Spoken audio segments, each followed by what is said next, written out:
Yo, we are here. You are tuned in to the Pimp Game Podcast, and we got a special show for you guys. We are talking about some great stuff today, but before we get started, I'd like to first say thank you for everybody for tuning in, and as well as my YouTube subscribers. Thank you for tuning in to the show. We would like to thank you. Make sure you like, comment, and subscribe to the channel. Make sure you go to iamkennyd and subscribe, and also turn those notifications on so when we upload videos, you are the first to get it. We got you, all right? So today, we are going to be talking about, would you spend $250K on a wedding? There was a video that went viral from Love and Hip Hop New York, where a couple was fighting. The lady, Jen, she wanted to have a wedding for $250K, and her boyfriend, Fresh, he wasn't feeling it.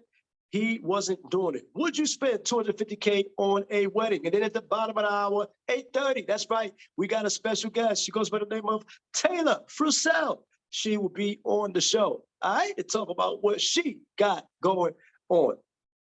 So let me say this real quick. $250K on a wedding is too much. It is too much, all right? What's up? What's up? Can you hear me? I can hear you good. What is going on? What is going on? All right, looking fabulous as always. Welcome to the show. Welcome to the Pimp Game Podcast. So, in a couple of seconds, just give us your name. I know I mentioned your name briefly, but give us your name and tell us what you do in a couple of seconds. Awesome. My name is Taylor FRUCEL. I'm a serial entrepreneur, superstar PR. I am the connector. I am the plug. I do consulting, branding, and marketing. I like that. So let's go back to where it all started for you, right? I'm aware of you a little bit. I know your mom's grew up in the Cleveland area. She was friends with Teddy Pendergrass, all of that. Your pops was in the music industry. I'm aware. I know a little bit. My ears is to the streets. I know it. So let me ask you this question. Growing up as a little girl, what drew you to the industry? Did you ever think you would come about like doing all of this work that you're doing now? The plug, what's up? What drew you to the industry as a little girl? Funny that you say that. I closed my first deal at 7 years old with Floetry at the Cheesecake Factory. That was my first deal I did in the music industry. At 7 years old, I was doing nothing but being a kid. I had no idea that I was making a relationship that would land to a deal being closed probably 2 weeks after meeting Floetry. So I would like to say that my passion found me young. I didn't know what I was doing. I wasn't one of those people who, and I said the other day, I said, it's so funny that I'm doing what I'm doing in music and marketing now because I always love music. My family, of course, comes from music, being the daughter of a very, very big producer and goddaughter of a very, very huge artist. But I didn't ever want to walk in that light. So I like to say it found me. It's one of those things that you can't walk away from. I didn't know what I was doing though. I didn't know what I was doing. I'm gonna say that. I like that. So you said at 7 years old, you closed your very first deal with Floetry, right? Yes. That's a girl dynamic group. They were dope. They wrote for everybody in the industry, right? Yes. How was that moment for you? Was it scary for you, not really knowing what's going on, and you actually doing a deal with Floetry, who wrote songs for Michael Jackson, Janet Jackson, all of these people? They really wrote for people in the industry. How special was that for you to get your first deal with such a big time group in Floetry? Again, it didn't register until later. I'm gonna give you a short, brief story on how it happened. We were at the Cheesecake Factory, me, my mother, and my god sister. We are sitting there eating. Floetry walks in. I said, there's Floetry. My mother said, you don't know who that is. You don't know nobody. I said, that's Floetry, and I'm going over there. So I went over there. I ate with them. I got their business card. And the next day or next week, my mother has to really clear up the interview. I actually have an interview with Live Hip Hop Daily on this. The next day or week, I called. She says, I called them. I'm like, are you sure? She's like, yeah, you called Floetry and you said, there was a group called Belladonna. in Washington, D.C., Belladonna, back in the day, an all-female go-go group. And Right. they wanted to open up for Floetry. So I called them and I said, can Belladonna open up for you and your show in Baltimore at the arena? This was one of their first big shows in Baltimore, Maryland. And they said, yes. Next thing you know, Belladonna is opening up for Floetry on the behalf of me. So that's how the deal happens. You got to remember that there was nothing but pure innocence going on there. It was me seeing them, me eating with them, and somewhere, somehow, between that conversation of them meeting me and me getting up from that table, they trusted in me and they believed in me, for them to give me their contact. And again, for them to let such a unique band, but a staple in the city of Washington, D.C. open up for them. And that deal happened because of me. So that's the deal that I Wow, that's what's up. That's didn't what's think up. nothing of it. Literally, that's like being the plug. Like, I don't know how to explain it no other way. That's being the plug. That's being the connector. Again, that was my passion, finding me before I knew what passion was. Okay, I like that. I like that. So if you're just joining us, we are here with the one and only Taylor FRUCEL. That's right, serial entrepreneur doing her thing, the plug. We are here with her. She is out of the Atlanta area. So before you move to Atlanta, being an entrepreneur, all of that stuff, making deals with different artists, Rick Ross, Rose, all that stuff, I already know, I'm aware, right? You were in the DMV first. How was that transition for you from the DMV to Atlanta? Not probably, even though you're taking a leap as being an entrepreneur, you don't know what's really going on. You're going to Atlanta. You don't know if it might happen for you. What's up? Talk about it. Listen. How was that for you, your transition from the DMV to Atlanta? I'm going to tell you one thing. If you ever have an idea or any type of insight that you need to make the move, make the move. When I moved to Atlanta, I didn't know what I was going to do. I did not know anybody. Let me clear that again. I did not know anybody when I moved to Atlanta, and I did not know what I was going to do, but I was 1,000% open, and I was 100% connected to the higher power and connected to my God. And that allowed doors to open for me that I didn't know that was going to open. That allowed certain gifts to start being in, me using my gifts in certain rooms that led me to where I am today. But when I got to Atlanta, I did not know what I was going to do. Granted, being in DC, I did events. I did marketing. I was working with Ronald Moten. I also worked with Ron. I don't know if you know Ron G that does all the events in Maryland and DC. I worked with Ron G. I had done some marketing and promotion with Kenny with his club El Dorados and King of Diamonds. He was actually in the process of giving me that club at 23 years old. So I don't not come from business and entrepreneurship. I was working with Coach Stormy Wellington before coming to Atlanta with network marketing and doing the products.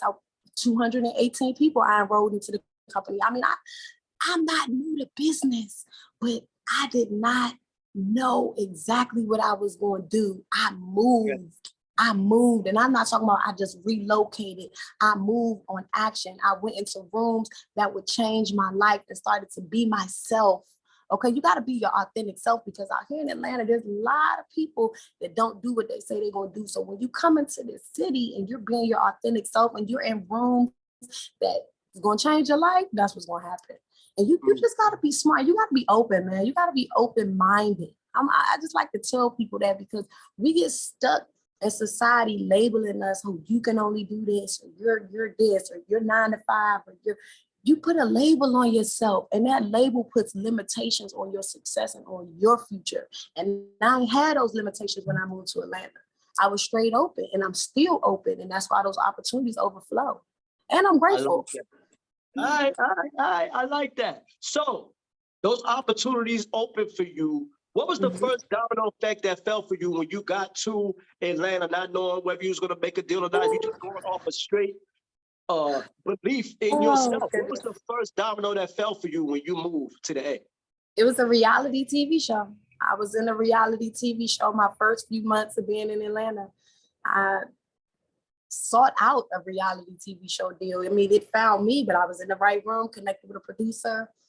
That producer connected with somebody else. Next thing you know, I was on a reality show. And then after that, it was real estate. Real estate mentor, did some wholesaling deals. And after that, it was entertainment and the red carpet and the movies and the stuff you see now. Yeah. Okay. So tell me this. Because I've always wondered this. I checked out your page briefly, scanned it a little bit, did my research, looked at the back of the closet, all of that, right? Taking pictures with Ross. You doing this with this person. You got a dude you dealing with. He's in the industry too. You got another guy who owns a car company. I know you working with him too. I'm here now. What's up with Miss Taylor FRUCEL's personality? What is drawing everybody to Taylor FRUCEL? Because it's not just looks, it's not beauty, it's not that. You actually have personality. What's up? What's drawing everybody to Taylor FRUCEL? I would like to say it's my light and my gift. I wish I could tell you. I tell people like this, I turn my passion into a paycheck. My passion is people. I love people. I love seeing people win. I love seeing people succeed. And I love doing something with it. I like to be a part of it. I want to help it grow and flourish. So I just turn my passion into a paycheck. So I think by default, when you are who you are, you're going to attract the kind of people that you attract. And when you got the work ethic to back it up, you can only go up from there. And again, I'm self-taught on a lot of these things. Didn't really go to college, didn't really do the whole school thing. So I like to say it's a gift. It's like a light that is something I just move. I wish I could say anything else. I just move.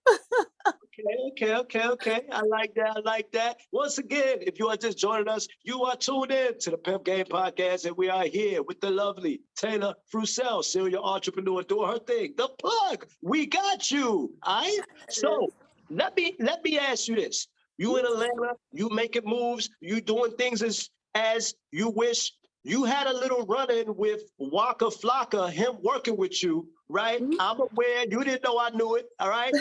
How did that go down? What's up? What was that all about? You dealing with Waka Flocka? What's up? Let me give some honor to my real estate mentor, Don Jacobs. He's a GOAT. I'm going to tell you one thing. That intro into real estate was with Don Jacobs, and Don Jacobs has coached some of the top real estate gurus out here, but he's also working with artists and doing some transition in that. And I have been one of his students for some time now, one of his mentees. I have been working with him, and that's how I made that connection with Waka Flocka.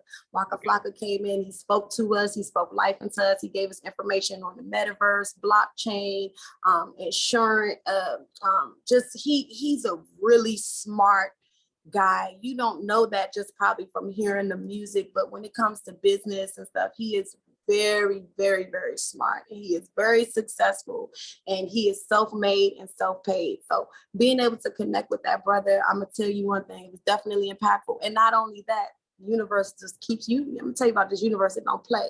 Connected with his cousin. I went to his mom, Miss Deb's studio. So I have a relationship with not only can I connect Waka Flocka like this, I have a relationship with his cousin as well. Really good relationship with Kevin. And we do some good marketing and events together. So I'm kind of like locked in a little bit with the plan.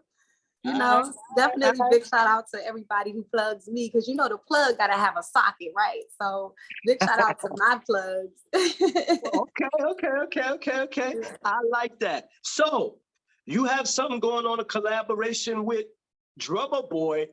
Tell us about that. When can we expect that? What's up, everybody? Want to know your fans? Want to know who you're rocking with Taylor FRUCEL? What's up with Drummer Boy? Tell us about the collab with Drummer Boy. Okay, awesome. So multi-platinum, Grammy Award winning, been in the game for a long time, Drummer Boy. Big shout out and salute to him.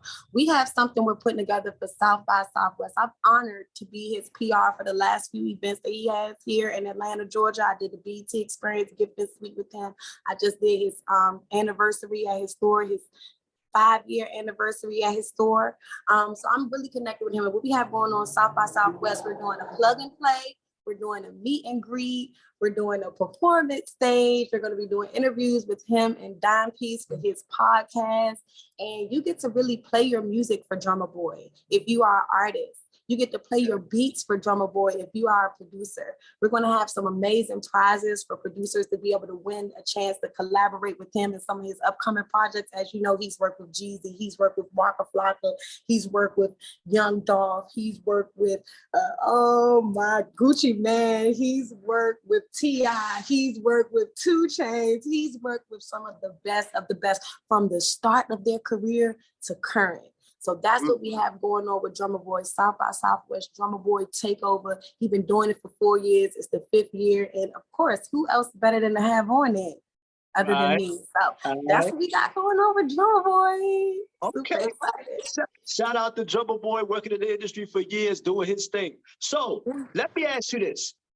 In terms of you working with people, what is your specialty? Taylor FRUCEL, what is your specialty of working with maybe artists? You getting people out there? You just got a knack for just talking to different people, getting the best out of them, getting their brand out there. I'm aware of that when it comes to you. What is your specialty with doing that with artists?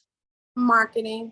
Marketing is my specialty. I'm going to say I know how to read the right room. I have a friend that says this a lot, and I know how to read the room in order to define what a person needs, and I'll make that connection. I'll connect with that person. I speak very well. I support people very well when I'm working with a client or artist. I'm like, you know what I mean? And it's just all about how I go at it. It's the promotion. It's the marketing. It's the relationships. It's the plugging, it's the connecting the dots. That's my specialty. That's my specialty. Okay. I always like to tell people with my company, what we do is we make you look good publicly by also helping you make money. So publicly, we help you look very good. And that's if I'm in the room and you're not, and if I'm putting you in the room, we're going to make sure you look good, you're represented well, and you're in rooms that is going to impact your business or your brand.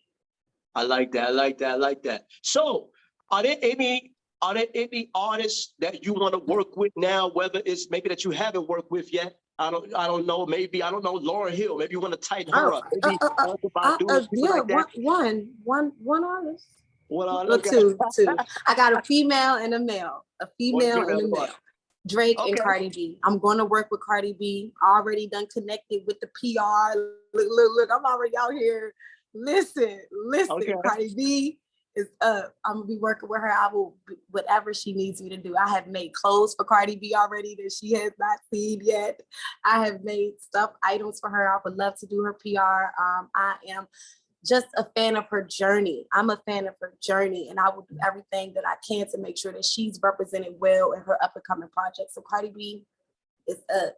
Also Drake, I'm a fan of his message. I like that he has stayed true to himself throughout this whole industry, and he has never switched up the narrative and what he's pushing in his music. The direction of where he has been going and where he's currently going is very positive. So I stand firm with Drake, 1000%. Drake and Cardi B. Nobody else. Okay. Nobody else. I work with everybody now. I'll work with whoever, but those are the only two people I would dream to work with.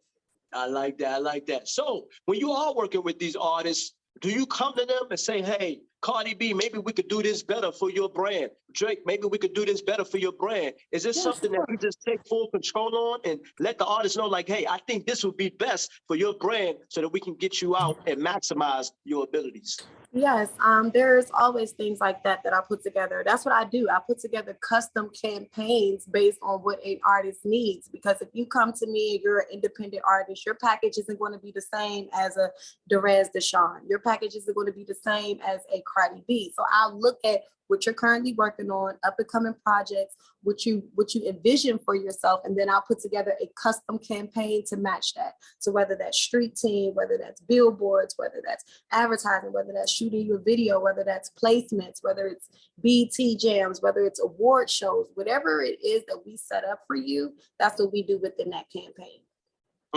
So with you setting up all these things for the artists and things of that nature, are these connects that you already have in place, already in your pipeline, that you can just reach out and say, hey, I got a brand new artist. They go by the name of such and such. We need to do this for them. And you trust me, believe me, when I bring this artist to you, they dope, they legit, they got it going on. What's up? Is that something you already got in your pipeline, or you got to go and make more new relationships? Currently, I have over 200 blogs that I have relationships with under my business and brand, and I get roughly about 5 to 12 events a week. So, and if it's in another city, like we're going to get ready to do Super Bowl, so we sought out some different events and some different marketing. I actually just talked to a company last night that has Super Bowl commercials. Who would have thought of it? But again, once you start seeking out, and they're actually from the DMV. They hit me up and was like, hey, I see you're doing for something for Super Bowl. We have commercial slots. And somebody else called me, Rap Plug. Oh, I got a stage at the Super Bowl. Of course, these are lasting relationships, but once I put it out in the universe, so I put it out on my Instagram, if I start researching or anything like that, it all comes to me. So yes, I have 200 blogs, but I'm gonna tell you this. If I work with the artist or brand and they say they want to be on the news, or they want to go, I got Forbes, but if they want to go somewhere I have not been yet, I'll do anything I can to get there for that artist. I'll do anything I can to get there for that brand, whether if that means sitting outside that radio station, sleeping outside that news station, email blasting the PRs, whatever I need to do to make it happen for my artist or my client, I'm going to do that. Okay, so let me ask this, because I've always wondered this when it comes to artist management, PR, and stuff like that. Do you ever, like an artist coming to you saying, hey, yo, Taylor, I want to sign with a major label. I want to rock with Def Jam or Sony or something like that.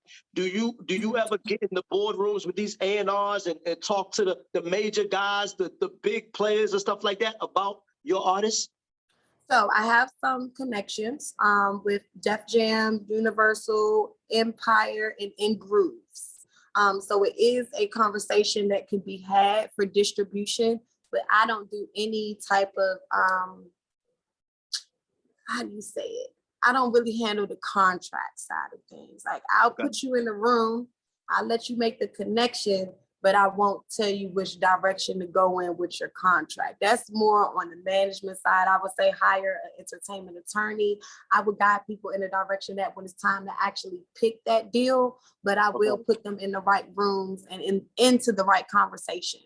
But I will never guide an artist on a deal that can impact their lives. I wouldn't tell them which one to sign, but that's why I have different relationships, so that if you want to go to Def Jam, I'll take you to my guy at Def Jam, you'll meet with him. I'll take you to my guy at Empire, you'll meet with him. I'll take you to my guy in Grooves, you'll meet with him, and then you'll sit down with your executive team and you'll make that decision from that. But the plug is to only put you in position and again, just make you look good publicly. So just putting you in that room, giving you that opportunity, you have to make the decision though on which deal works for you as an artist. All artists should really be kind of like really on that.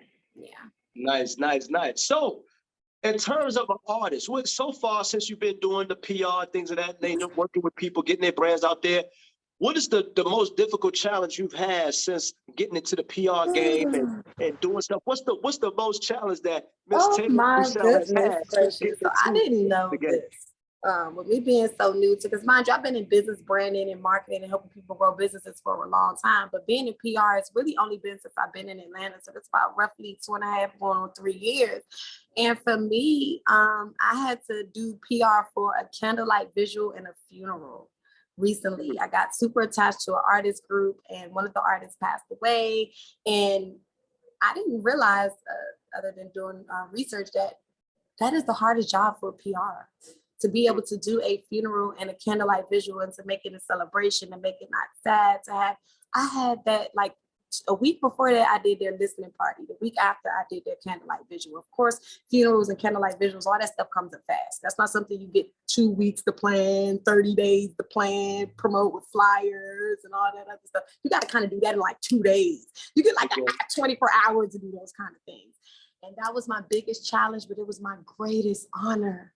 It was my greatest honor and it was my greatest challenge yet as a PR to be able to pull something like that off.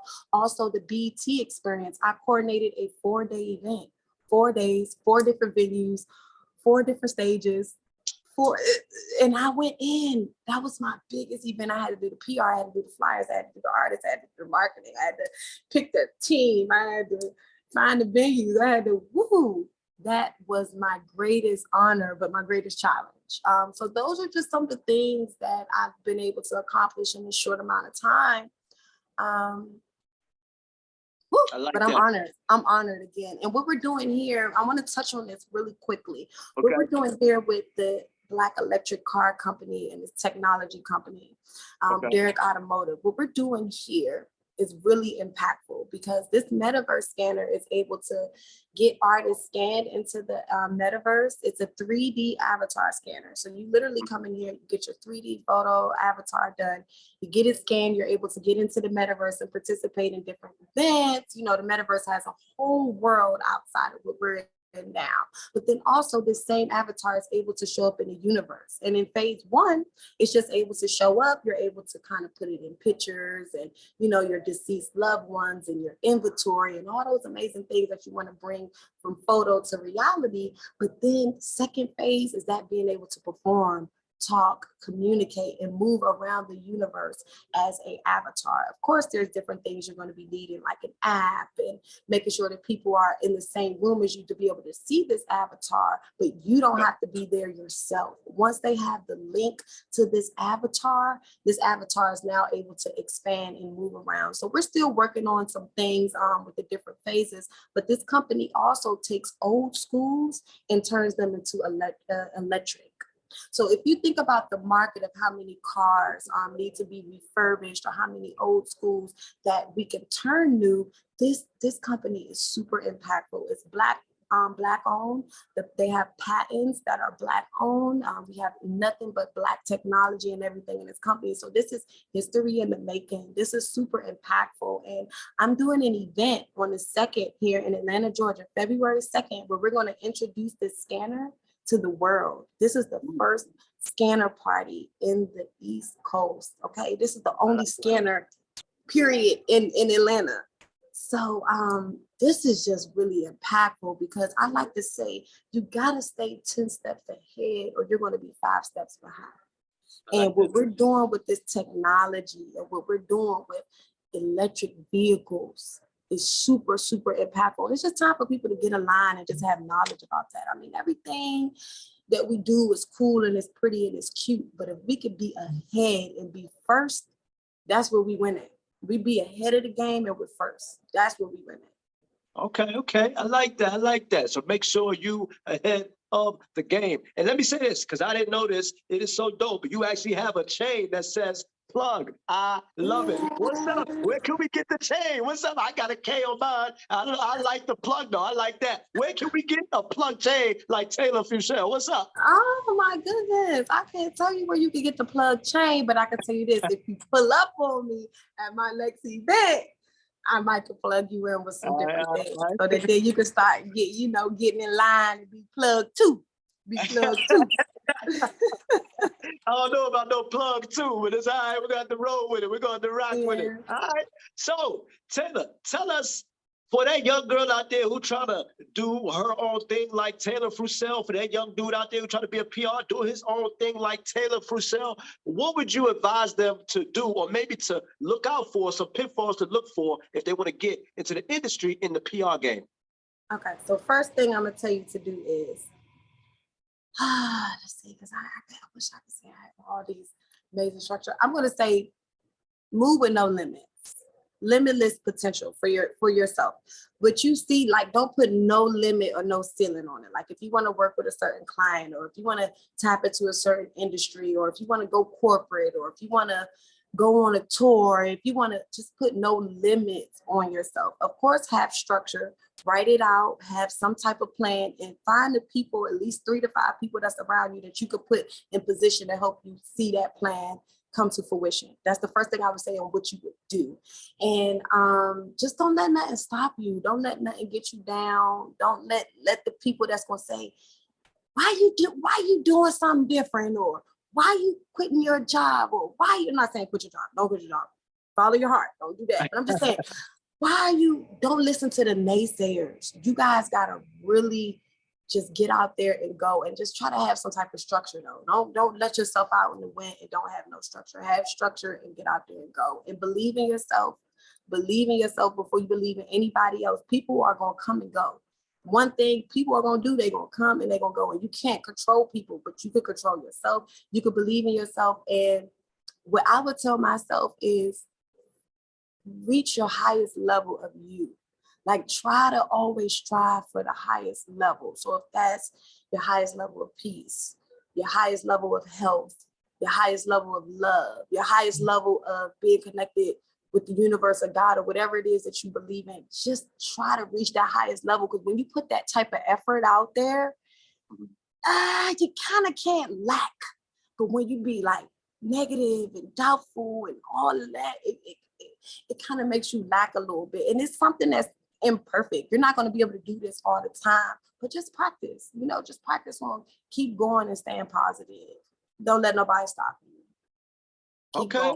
Yeah, simple as that. I like that. So we touched on it briefly at the beginning of the show before you got on. There was a video that went viral for Love and Hip Hop New York where Jen was talking to her dude. I think his name is Fresh.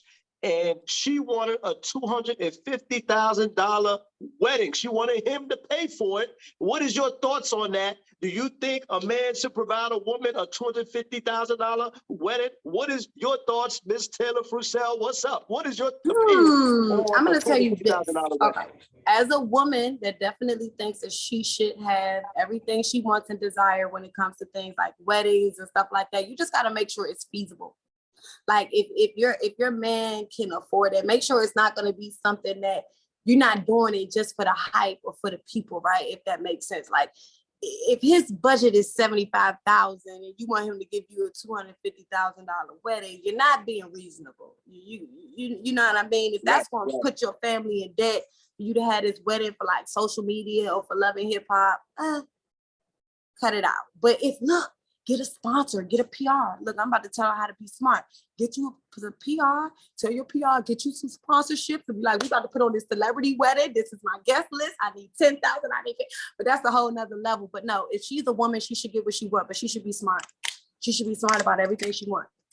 She should be smart about everything she wants. And nothing wrong with wanting what you want, but don't go into debt trying to please everybody. So $250,000, if he got it, yes. If he don't got it, no. Okay. All right. You'll be mad later. You hear that, ladies, from the plug herself. Make sure you be smart about your money. All right. So let me ask you this. For those people out there who've been rocking with Taylor FRUCEL for a while, who've been rocking with you, been following your career all the way from DC to Atlanta, tell us, how do they get in contact with you? New people who might want you to manage them, or new people who might want you to deliver on their brand and all that stuff. How do they get in contact with Taylor FRUCEL? I'm gonna make this really, really easy. I have a phone number. I have a business number. I have a number that you guys can text me, call me on, blow me up. My number is 443-347-3239. Nice and simple, cookie cutter. I would love to connect with you. I do have consultations that you can book on my website. You can find my website in my link in my bio on Instagram. My Instagram is iamtaylorfrucel. That is iamtaylorfrucel. So you can type that in there. Also on Facebook is Taylor Stubbs. Google Taylor FRUCEL, mostly everything is there. But I would love to connect with you. So the number is the easiest way. If you send me a text right now, I'll be able to get it. So that's 443-347-3239. Let's connect. Okay. All right, I like that. So also, any final thoughts for your fans out there who've been rocking with you before we sign off on Pimp Game? I thank you guys. I appreciate you so much for supporting me through this journey. I could not do it without you. I definitely do it with you in mind to only win and succeed. It's never a competition. It's always about collaboration with me. Make sure y'all get ready to rise to the top because the bottom is way too crowded. And this is Taylor FRUCEL, and I'm rocking with Pimp Game Podcast. All right, and that concludes our show for this evening. We'd like to thank everybody, our viewers out there, for tuning into the show, as well as our YouTube subscribers out there. Make sure you like, comment, and subscribe to the channel. Make sure you go to iamkennyd and subscribe and turn on those notifications so when we upload videos, you are the first to get it. And we would like to thank the infamous, the lovely, the one and only Taylor FRUCEL for blessing us with her presence. I see you next time on Pimp Game. You don't want to miss it. Holla.